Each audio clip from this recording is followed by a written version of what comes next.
Hola, yo soy Eric Chavarría. Actualmente estoy cursando la carrera de medicina. Voy en primer semestre y en este video les estaré hablando sobre el tejido sanguíneo. Hablaremos sobre sus componentes celulares y componentes no celulares. Hablaremos de dónde viene y enfermedades asociadas al tejido sanguíneo. Comenzaremos con la definición del tejido sanguíneo. La sangre es un tejido conjuntivo líquido que circula a través del sistema cardiovascular. La sangre se compone de células y sus derivados y de un líquido con abundantes proteínas que se denomina plasma. En los adultos, el volumen promedio de la sangre ronda entre los 6 litros, lo que equivale a un 7 u 8% de su peso total. La sangre cumple con varias funciones, entre ellas está el transporte de sustancias, de nutrientes, de oxígeno, de gases, de hormonas y de los desechos que las células produzcan.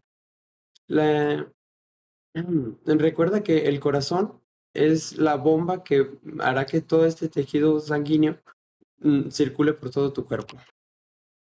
Ahora les hablaré de los componentes que forman al tejido sanguíneo y son dos componentes principales, los elementos celulares y los no celulares. Los elementos celulares son los eritrocitos, que también se les conoce como glóbulos rojos, son los leucocitos, que también se les conoce como glóbulos blancos, y los glóbulos blancos defenderán a nuestro cuerpo contra infecciones y enfermedades y se dividen en dos grupos. Un grupo de granulocitos, que son los neutrófilos, los eosinófilos y los basófilos, y el otro grupo de los agranulocitos, que son los linfocitos y los monocitos. Y por último, pero no menos importante, encontramos a los trombocitos, o más conocidas como plaquetas. Los elementos no celulares, se encontrará como el agua, con que fungirá como medio de transporte, las proteínas como la albúmina, las globulinas y el fibrinógeno, y algunos electrolitos. También encontraremos nutrientes como la glucosa, los lípidos y los aminoácidos. Y también encontraremos gases como el oxígeno, el dióxido de carbono y también encontraremos hormonas y productos de desecho. Ahora les hablaré sobre el plasma y el suero.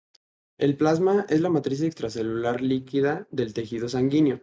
Los solutos del plasma contribuyen a mantener la homeostasis, que es un equilibrio que proporciona una osmolaridad y un pH óptimos para el metabolismo.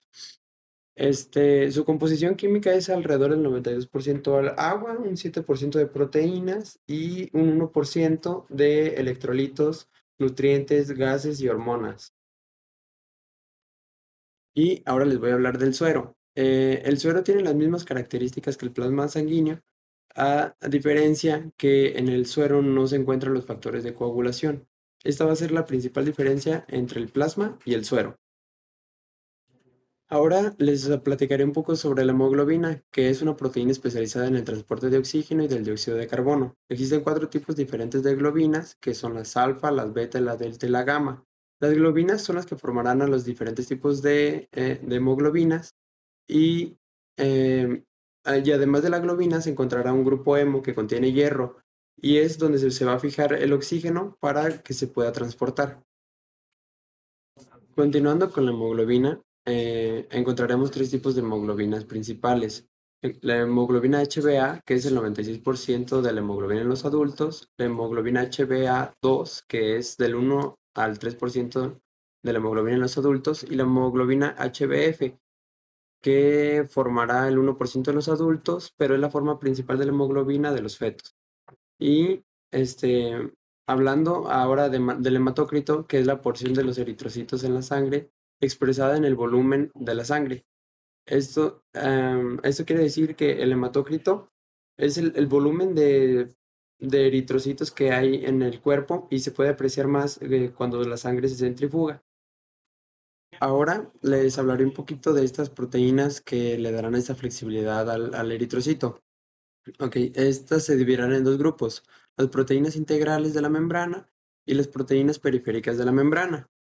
Comenzando con las proteínas integrales de la membrana, hechas principalmente la glucoporina C, que fija el citoesqueleto de la membrana celular, y la otra proteína, que es la banda 3, que fija la hemoglobina y actúa como un sitio de anclaje para las proteínas del citoesqueleto. Ahora, con las proteínas periféricas de la membrana, en el interior de la membrana del glóbulo rojo, está recubierto por una red. por una red en que es elástica. El componente principal de esta red o esta malla es la llamada espectrina.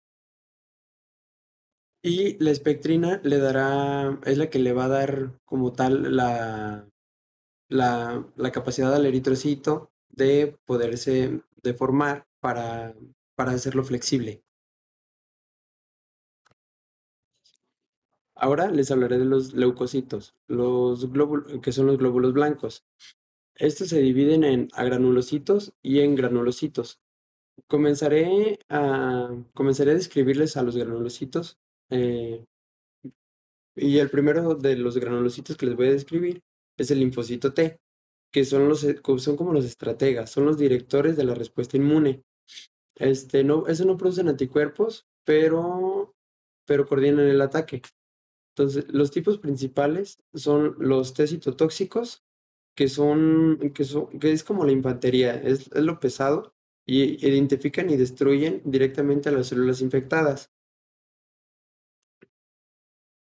Y continuando con los T cooperadores, que son como los generales en esta metáfora, activan todas las demás células defensivas para lanzar una contraofensiva. ¿Ok? Y ahora los linfocitos B, que son como van a ser las fábricas de los anticuerpos.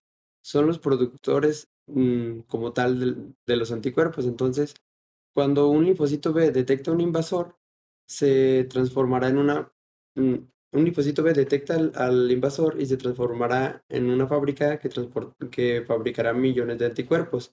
Estos anticuerpos se adhieren a los virus y a las bacterias, neutralizándolos y marcándoles para su destrucción. Entonces, ahora los linfocitos natural killer, o también los NK, que son los guardianes rápidos. Su función es que, eh, imagínense que patrullen el cuerpo y eliminan de inmediato, sin hacerle, luego y luego, a cualquier célula que parezca normal, como células infectadas o a posibles células tumorales. Este, Como segunda parte de los agranulocitos tenemos a los monocitos, que son células grandes, son células sanguíneas grandes de un tamaño aproximado de 18 micras y su núcleo presenta una escotadura más pronunciada y su cromatina se encuentra de manera laxa, de manera más laxa que los linfocitos.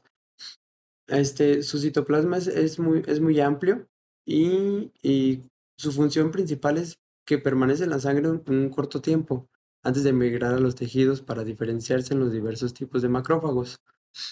Em, Se convierten en células de... Ahora describiré a los granulocitos.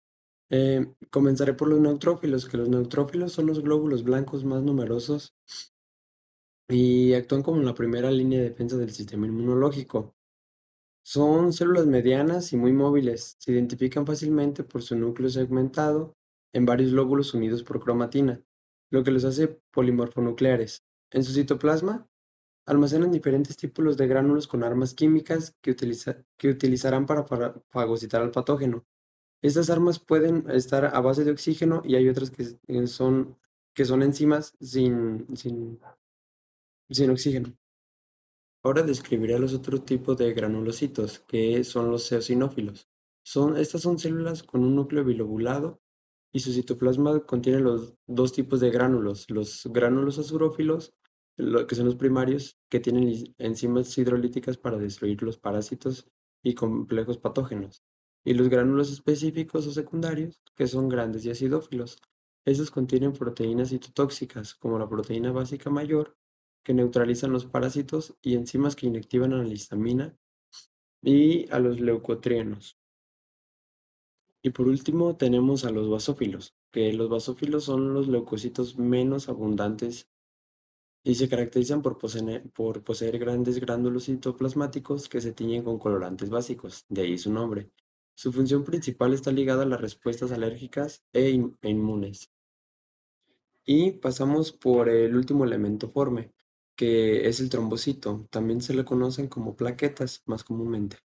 Los trombocitos son pequeños fragmentos de citoplasmáticos limitados por membrana y son anucleados y estos derivan de los megacariocitos. Cuando los vasos sanguíneos se dañan, las plaquetas actúan de la siguiente manera. Primero, se adhieren al tejido dañado y se agrupan formando un tapón que detiene la hemorragia. Y después liberan el contenido de sus gránulos. El ADP atrae más plaquetas, la serotonina contrae los vasos y los factores de coagulación inician la formación de fibrina para solidificar el coágulo.